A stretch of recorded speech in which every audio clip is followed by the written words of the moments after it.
TV 24 news ವಾಹಿನಿಗೆ ಸ್ವಾಗತ. ಕಾಮುಕರ ಮನಸ್ಥಿತಿ ಯಾವ ರೀತಿ ಇರುತ್ತೆ ಹುಷಾರಾಗಿರಿ ಎಂದು ಸರ್ಕಾರ ಆಗಾಗ್ಗೆ ತಿಳಿ ಹೇಳ್ತಾ ಇರುತ್ತೆ. ಆದರೆ ರಾಯಚೂರು ಜಿಲ್ಲೆಯ ಮಾನ್ವಿ ತಾಲೂಕಿನ ಮುದ್ದಂಗುಡಿ ಪುಟ್ಟ ಕಂದಮಳ ಮೇಲೆ ಶಿವನಗೌಡ ಎಂಬ ವ್ಯಕ್ತಿ ಅತ್ಯಾಚಾರ ಎಸಗಿದ್ದು ಫೋಕ್ಸೋ ಪ್ರಕರಣ ದಾಖಲಾಗಿದೆ. ಮಾನ್ವಿ ತಾಲೂಕಿನ ಮುದ್ದಂಗುಡಿ ಗ್ರಾಮದ ಪುಟ್ಟ ಕಂದಮ್ಮ ಪೋತ್ನಾಳ್ ಗ್ರಾಮದ ರಾಜು ತಾಳಿಕೋಟಿ ಅವರ ವಿದ್ಯಾಭಾರತಿ ಶಾಲೆಯಲ್ಲಿ 2ನೇ ತರಗತಿಯಲ್ಲಿ ಓದ್ತಾ ಇದ್ರು. ಪೋಷಕರು ಬಂದ ನಂತರ ಮಕ್ಕಳನ್ನ ಹೊರಗಡೆ ಕಳಿಸಬೇಕು. ಆದರೆ ಪೋತ್ನಾಳ್ ಗ್ರಾಮದಲ್ಲಿ ಇರುವ ವಿದ್ಯಾಭಾರತಿ ಶಾಲೆಯ ಸಿಬ್ಬಂದಿ ಅತ್ಯಾಚಾರಕ್ಕೊಳಗಾದ ಪುಟ್ಟ ಕಂದಮಳಿಗೆ ಸಂಬಂಧಿಕರು ಇಲ್ಲದಿದ್ರು ಶಿವನಗೌಡ ಅವರೊಂದಿಗೆ ಬೈಕ್ನಲ್ಲಿ ಕಳಿಸಿದ್ರಿಂದ ಈ ಅವಘಡ ಸಂಭವಿಸಿದೆ ಎಂದು ಪೋಷಕರ ಆರೋಪವಾಗಿದೆ.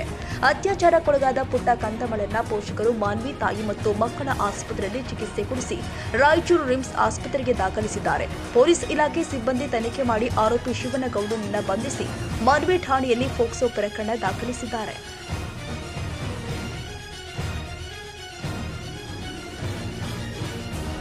ಕನ್ನಡಿಗರ ಮೆಚ್ಚಿನ ನಿಮ್ಮ ಟಿವಿ 24 ಕನ್ನಡ ನ್ಯೂಸ್ ವಾಹಿನಿ ಇದೀಗ ಟಿವಿಯಲ್ಲಿ ಲಭ್ಯ.